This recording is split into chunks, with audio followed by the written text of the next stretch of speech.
Sobre causas do sofrimento na pós-modernidade, causas para o sofrimento no século XXI, eu poderia enumerar mais de 20 causas, mais de 20 situações.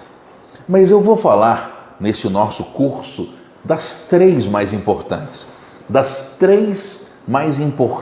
causas do sofrimento na pós-modernidade. Primeira causa, a fragmentação da percepção da realidade. Segunda causa, a obsessão pelo sucesso. Terceira causa, a construção dos personagens nessa pós-modernidade. Eu poderia chamar a terceira causa também de mascaralização do sujeito. Mas vamos lá, falar de uma por uma. Fragmentação, essa é a primeira. Fragmentação de nossa percepção da realidade.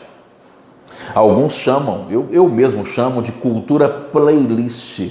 Nós vivemos a cultura playlist. O que é essa fragmentação? É a falta de percepção da vida como um todo. É isso. As pessoas estão percebendo a vida de forma fragmentada. É a falta da percepção de que a vida é um todo. E por que eu chamo de cultura playlist? Porque na década de 1980, quando eu era criança, era normal naquela época a pessoa comprar um LP, comprava um discão, aquele bolachão. E quem gostava de uma determinada banda ficava ali esperando sair aquele álbum. A pessoa comprava o disco, lia, ficava olhando as fotos, lia os encartes antes de colocar para tocar. E de repente a pessoa percebia a lógica, o tema daquele álbum. E a música de número 3 tinha que ser de número 3. Não podia ser de número 2. Havia uma sequência lógica no álbum. Havia um tema, fruto da pesquisa daquela banda ao longo daqueles meses, ao longo daqueles anos, muitas vezes. Havia um todo. Era o álbum tal. Hoje não existem mais álbuns. E você coloca para tocar a sua playlist no modo aleatório e vai pulando de música para música, de cantor para cantor, de banda para banda, e está valendo. Não existe mais a percepção do todo. Essa falta de percepção do todo tem provocado sofrimentos diversos. É uma das causas do sofrimento hoje. Essa falta de capacidade de elaborar o todo. Isso acontece com informação. Porque antigamente, uma pessoa que quisesse ser bem informada, isso há 20 anos, assinava um bom jornal.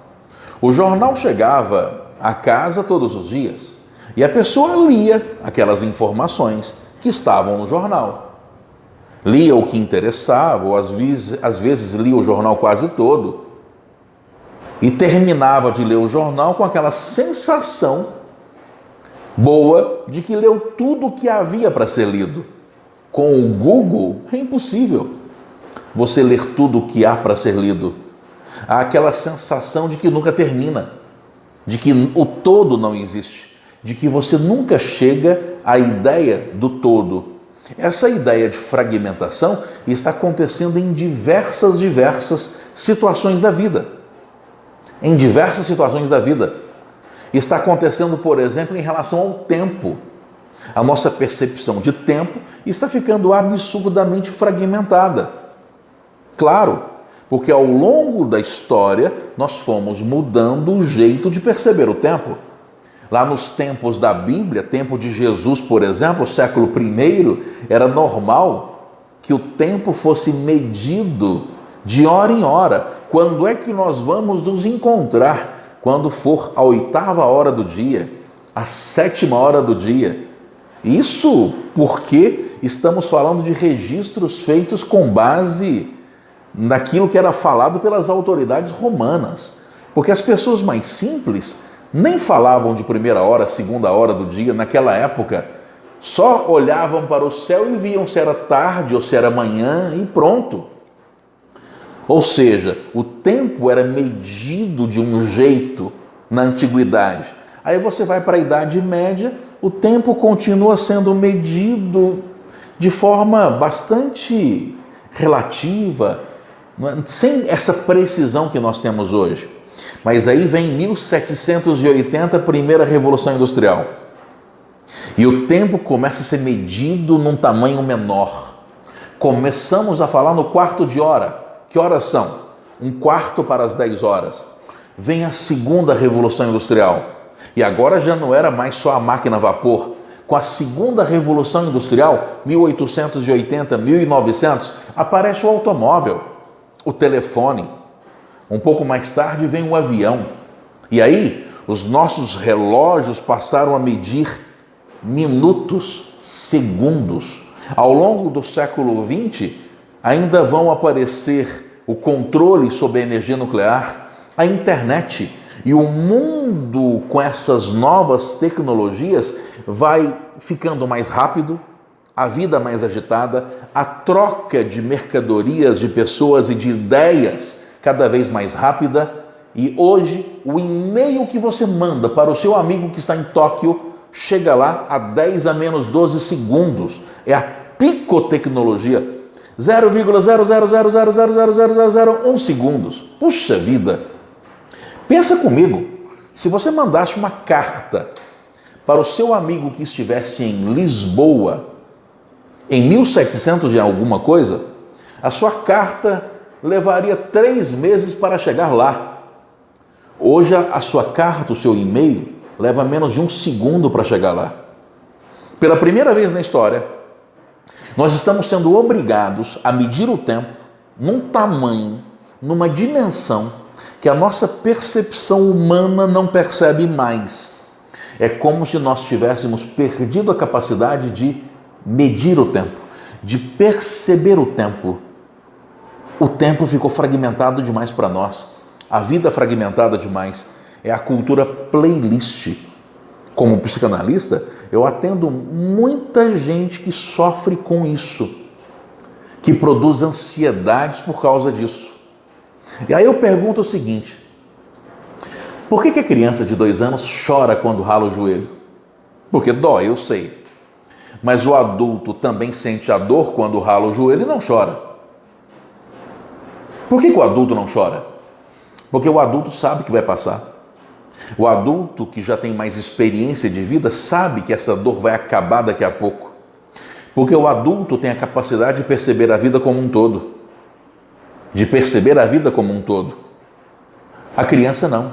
Ela sente aquela dor e é como se ela tivesse a impressão de que aquela dor fosse doer para sempre. Então ela chora. A criança vive cada momento intensamente por não ter uma percepção do tempo de forma total. É a falta de percepção do todo. É a fragmentação do tempo. Eu conheço, por exemplo, muita gente ansiosa demais,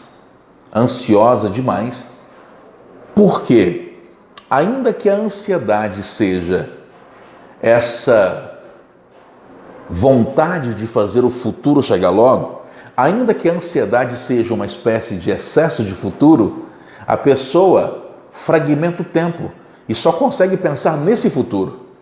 Ou então só consegue pensar na dor do presente. A pessoa deixa de perceber que a vida é muito mais e deixa de perceber a vida como um todo. Por isso, essas novas tecnologias, essas novas linguagens têm contribuído demais para criar pessoas emocionalmente infantis. Emocionalmente infantis, que vivem um pequeno sofrimento, uma pequena decepção e já acham que o mundo vai acabar. Porque nessa fragmentação da experiência humana, essas pessoas vivem o momento como se aquele momento fosse eterno. Uma coisa que ajuda demais no tratamento a isso, uma coisa que ajuda demais ao tratarmos essas pessoas, é nós incentivarmos essas pessoas a executarem tarefas que elas não torçam para acabar. De repente pegar um livro de 800 páginas para ler, Mas sem torcer para acabar, vai lendo devagar. É porque nesse mundo ansioso, as pessoas vivem fazendo suas tarefas, torcendo para que elas acabem. A segunda-feira começa e você torce para chegar à sexta. E você vive cada fragmento de vida querendo que esse momento passe logo, acabe logo. Arranje para fazer alguma atividade que você não torça para acabar. Vai acabar um dia, mas faça devagar. Um livro para ler, uma atividade que você goste. Nesse mundo tão fragmentado, em que as pessoas sofrem pela falta de percepção do todo, ter atividades em que você percebe o todo, isso vai curando você. Isso vai curando você. Eu conheço, por exemplo, um advogado extremamente ansioso que chegava a ter insônias terríveis, que melhorou absurdamente a sua ansiedade, fazendo trabalhos manuais. Estava fazendo, por exemplo, um carrinho de madeira. Aí ele fica um tempão fazendo a rodinha. Aí depois fica um tempão fazendo outra rodinha. Aquilo que ele faz sem ter pressa para acabar. Isso ajuda demais. Principalmente quando a causa do sofrimento é essa fragmentação da percepção humana da realidade.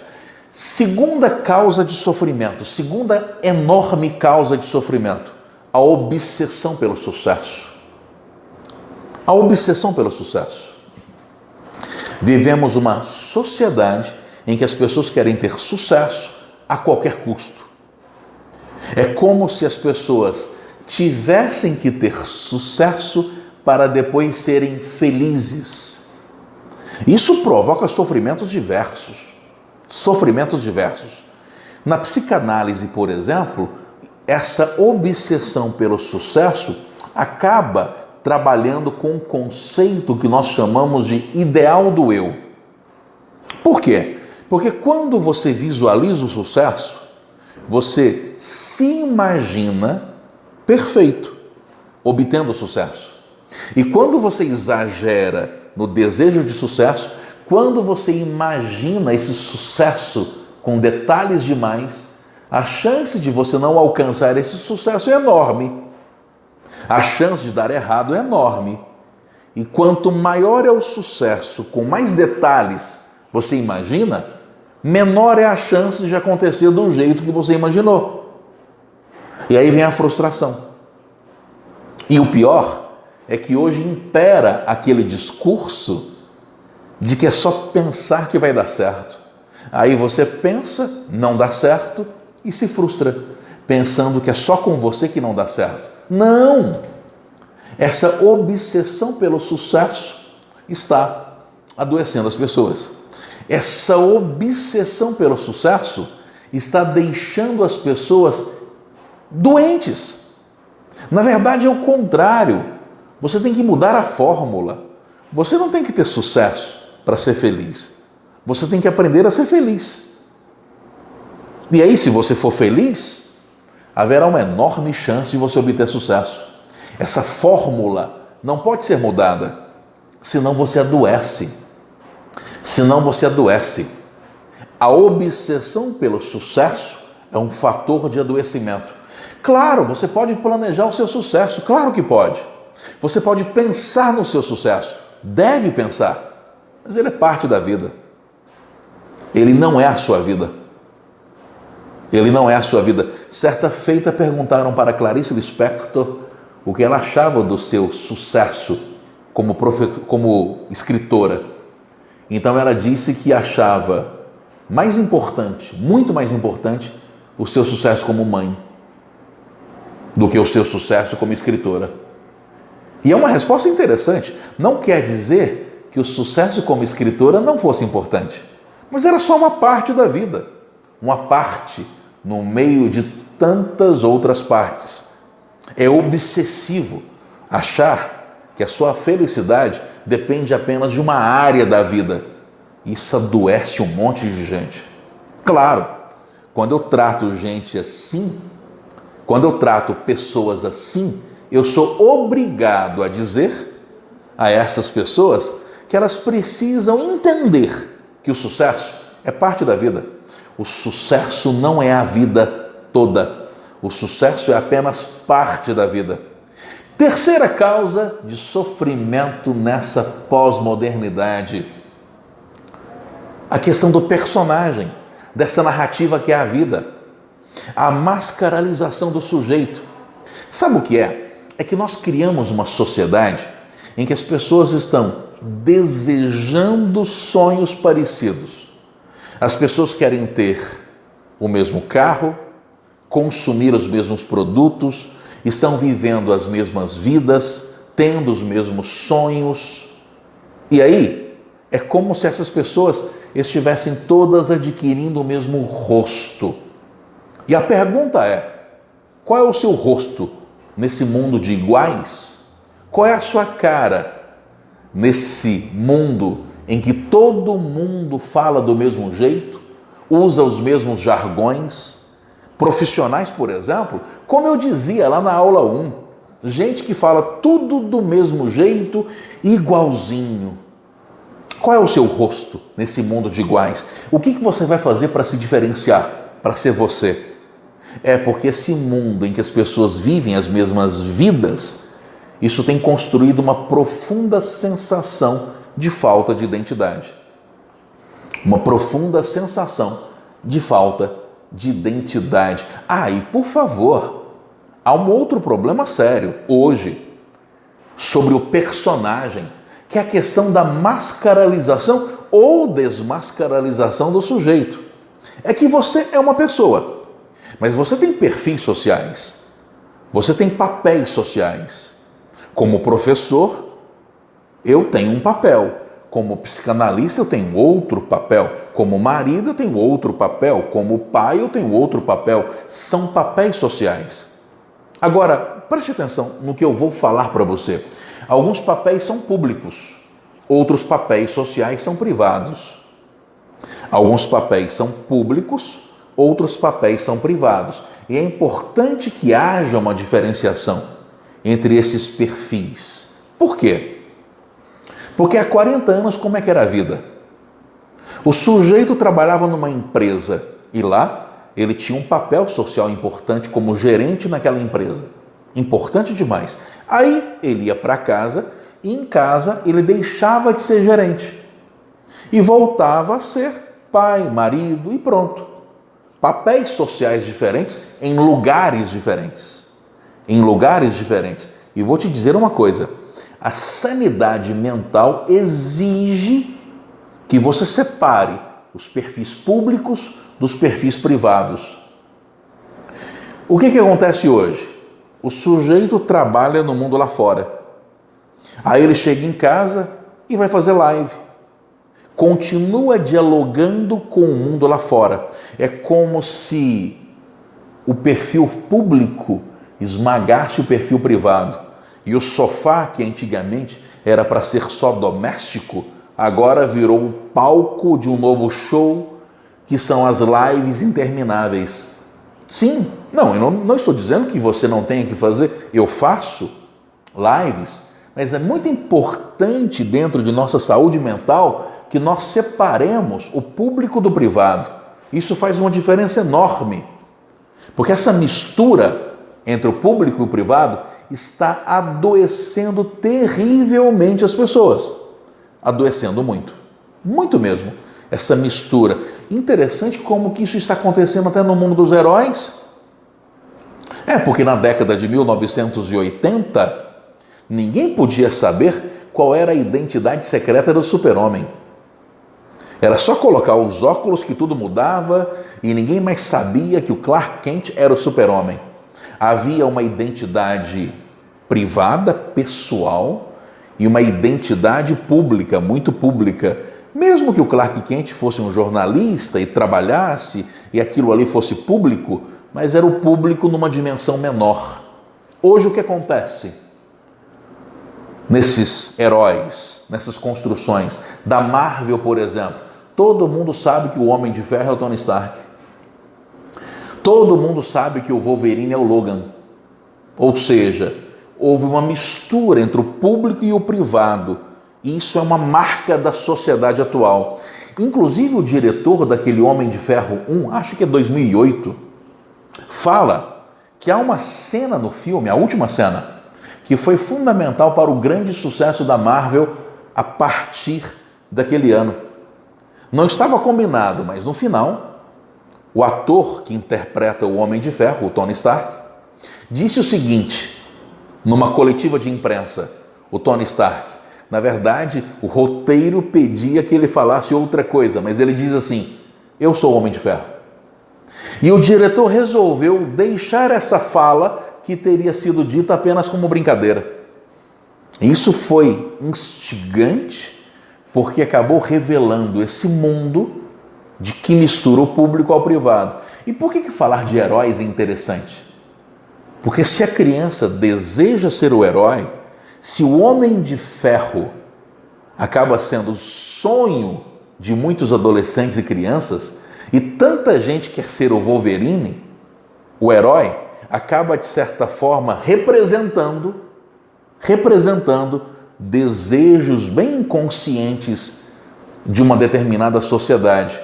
Ou seja, uma sociedade que mistura o público e o privado é uma sociedade que vai chegar à exaustão, porque você só descansa sua mente no privado.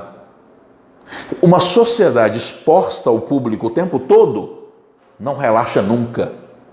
E aí vão surgindo problemas psicológicos diversos, de gente exposta à vida pública o tempo todo. E agora mesmo eu acabo de me lembrar de uma reunião europeia em que um determinado chefe de Estado apresentou-se falando ao público, usando terno, gravata, mas levou sua cachorra doméstica, que gosta demais dele. É uma cena linda levar a cadela a participar de uma reunião assim.